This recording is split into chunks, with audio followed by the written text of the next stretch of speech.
Ma'am చాలామంది breakfast skip చేసేస్తా ఉంటారు. చాలామంది ఇలా చేయడానికి రీజను కొన్ని కొన్ని వింటారు. ఇన్‌స్టాగ్రామ్‌లో మాకు రీల్స్ వచ్చేస్తా ఉంటాయి. కొంతమంది తింటే మంచిదంటారు, తినకపోతే మంచిదంటారు. ఏది రైటో తెలియక ఏది మనకి కంఫర్టో అది చేసేస్తూ ఉన్నారనమాట. సో, మీ ఉద్దేశంలో మీరేం చెప్తారు? సో బ్రేక్‌ఫాస్ట్ అనేది మనకి చాలా ఇంపార్టెంట్ అనమాట.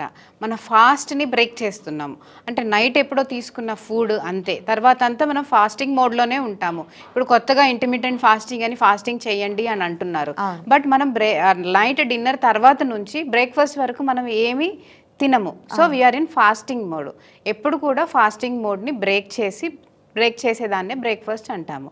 కానీ లేచిన వెంటనే హెవీ మీల్ తీసుకోకూడదు.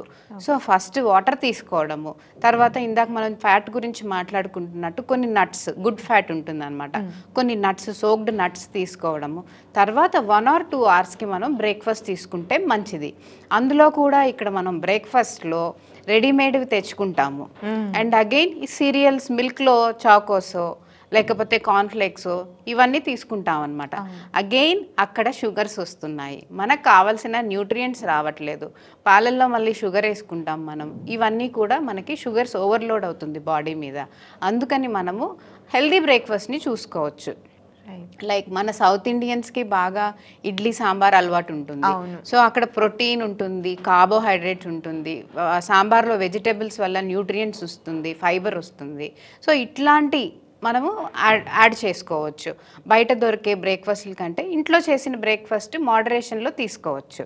ఓకే. అలా బ్రేక్‌ఫాస్ట్ చేసుకోవటంలో కూడా కొంతమంది రెడీమేడ్ బ్యాటర్స్ తీసుకొస్తున్నారు. ఇదెంతవరకు కరెక్ట్? సో రెడీమేడ్ బ్యాటర్స్ని వాళ్ళు ఎంతవరకు చేస్తున్నారు అనేది మనకు తెలియదు. సో వాళ్ళు వాడే పప్పు కానీ ఎట్లాగా అది ఫర్మెంట్ చేస్తున్నారు, ఎన్ని రోజులు ప్రిజర్వ్ చేస్తున్నారు, దాంట్లో ఏమేమి అడిటివ్స్ వేస్తున్నారు, టేస్ట్ కోసము ఏం వేస్తున్నారు, తర్వాత ఏదైనా కలరింగ్ ఏజెంట్స్ యాడ్ చేస్తున్నారా, ఇవన్నీ వీ నెవర్ నో. సో అవన్నీ అల్టిమేట్గా మన బాడీ పైన ఎఫెక్ట్ చూపిస్తాయి. సో దాని బదులు ఇంట్లో చేసుకునే బ్రేక్‌ఫాస్ట్ బెటర్ అనమాట. ఈజీ బ్రేక్‌ఫాస్ట్ ఏదైనా చేసుకోవడము అట్లాగా. Right ma'am.